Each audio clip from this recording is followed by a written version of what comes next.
ಇವತ್ತಿನ ನನ್ನ ಬರ್ಡೇಗೆ ಮನು ಇಂಥ ಸರ್ಪ್ರೈಸ್ ಕೊಡ್ತಾನಂತ ನಾನು ಅನ್ಕೊಂಡೇ ಇರಲಿಲ್ಲ. ಹಾಯ್ ಎಲ್ಲರಿಗೂ, ನಾನು ನಿಮ್ಮ ತಾಳಿಕೊಟ್ಟಿ ಹುಡುಗಿ ಪ್ರಿಯಾ. ಹೌದಾ? ಇವತ್ತೇನು ಸ್ಪೆಷಲ್ ಅಪ್ಪ ಅಂದ್ರೆ ಈ ವಿಡಿಯೋನ ಕೊನೆವರೆಗೂ ನೋಡ್ರಿ, ನಿಮಗೆ ಗೊತ್ತಾಗುತ್ತಾ. ಮನು ಇವತ್ತು ಎಲ್ಲಿಗೆ ಹೋಗ್ಬಾರ್ದು ಅನ್ಕೊಂಡಿದ್ದ, ಆದ್ರೆ ಅರ್ಜೆಂಟ್ ಕೆಲಸ ಇತ್ತಂತ ಹೇಳಿ ಜಲ್ದಿನೇ ಬರ್ತೀನಿ ಅಂತ ಹೇಳಿ ಮನು ಊರಿಗೆ ಹೋದ.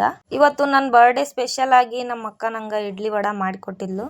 ನಾನು ಯಾವಾಗ್ಲೂ ಒಂದೇ ಹೇರ್ ಸ್ಟೈಲ್ ಮಾಡ್ಕೋತೀನಿ, ಇವತ್ತು ನಿನ್ನ ಬರ್ಡೇ ಐತಿ ನಾನೇ ಹೇರ್ ಸ್ಟೈಲ್ ಮಾಡ್ತೀನಿ ಅಂತ ಹೇಳಿದ್ಲು ನಮ್ಮ ಅಕ್ಕ. ಮನುನು ಸಾಯಂಕಾಲ ಅಷ್ಟೊತ್ತಿಗೆನೆ ಬಂದ. ಊರಿಂದ ಬಂದ ತಕ್ಷಣನೇ ಮನು ಹೋಗಿ ಬರ್ತ್ಡೇ ಡೆಕೋರೇಷನ್ ಸಾಮಾನು ಎಲ್ಲ ತಗೊಂಡ್ ಬಂದ.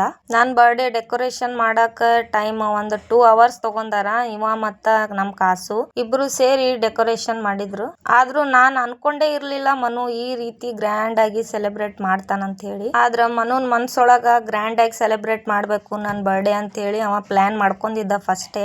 ಮನು ನಾನು ಇಬ್ರು ಎಷ್ಟೇ ಜಗಳ ಆಡ್ಬೋದು, ಆದ್ರ ನಾವಿಬ್ರು ಒಬ್ರಿಗೊಬ್ರನ್ನ ಬಿಟ್ಟು ಇರೋದಿಲ್ಲ, ಹಂಗೆ ಒಬ್ರಿಗೊಬ್ರನ್ನ ಬಿಟ್ಟುನು ಕೊಡೋದಿಲ್ಲ. ತನ್ನ ಹೆಂಡತಿ ಖುಷಿನೇ ತನ್ನ ಖುಷಿ ಅಂತೇಳಿ ಬದುಕ್ತಾನಲ್ಲ ಅಂತ ಗಂಡನೇ ಒಬ್ಬ ಹೆಂಡತಿ ಲೈಫ್ ಒಳಗ ರಿಯಲ್ ಹೀರೋ ಆಗಿರ್ತಾನ. ನನ್ನ ಲೈಫ್ ಒಳಗ ನನ್ನ ಹಸ್ಬೆಂಡೇ ನನ್ಗ ರಿಯಲ್ ಹೀರೋ. ನಿಜ ಹೇಳ್ಬೇಕಪ್ಪ ಅಂದ್ರ ಮನು ಇಲ್ಲಿವರೆಗೂ ನನಗೆ ಏನು ಕಡಿಮೆ ಆಗ್ಲಾರ್ದಂಗ್ ನೋಡ್ಕೊಂಡಾನ. ಜಸ್ಟ್ ಬರ್ಡೇ ಮಾಡಿದಕ್ಕ ಇಷ್ಟೆಲ್ಲ ಬಿಲ್ಡಪ್ ಕೊಡಕತ್ತ ಅಂತ ಹೇಳಿ ಅನ್ಕೋಬೇಡ್ರಿ, ಯಾಕಂದ್ರ ನಾನ್ ಜಾಸ್ತಿ ಮಾತಾಡಲ್ಲ, ಎಲ್ಲ ಮನ್ಸೊಳಗೆ ಇಟ್ಕೋತೀನಿ. ಆದ್ರ ಮನು ಅಂತೂ ನಂಗೆ ಬಾಳ ಚೆನ್ನಾಗಿ ನೋಡ್ಕೊಂಡಾನ. ಮನು ನನ್ನ ಬರ್ತ್ಡೇ ಸೆಲೆಬ್ರೇಷನ್ ಹೆಂಗ್ ಮಾಡ್ದ, ನನ್ಗೆ ಏನೇನ್ ಸರ್ಪ್ರೈಸ್ ಗಿಫ್ಟ್ ಕೊಟ್ಟ, ಇದೆಲ್ಲ ನೋಡ್ಬೇಕಂದ್ರೆ ನೀವು ನನ್ನ ನೆಕ್ಸ್ಟ್ ವಿಡಿಯೋ ಒಳಗ. ಇವತ್ ಯಾಕೆ ನಾನು ಬರ್ಡೇ ವಿಡಿಯೋ ಅಪ್ಲೋಡ್ ಮಾಡಲ್ಲ ಅಂತಂದ್ರ ಅವು ಬರ್ಡೇ ವಿಡಿಯೋ ಸ್ವಲ್ಪ ಲಾಂಗ್ ಅದಾವು, ಅದಕ್ಕೆ ಆ ವಿಡಿಯೋನ ನಿಮ್ಗ ನಾಳೆ ತೋರಿಸ್ತೀನಿ. ಇವತ್ತಿನ ವಿಡಿಯೋ ಇಲ್ಲಿಗೆ ಎಂಡ್ ಮಾಡಕತ್ತೀನಿ. ಎಲ್ಲರಿಗೂ ಬಾಯ್.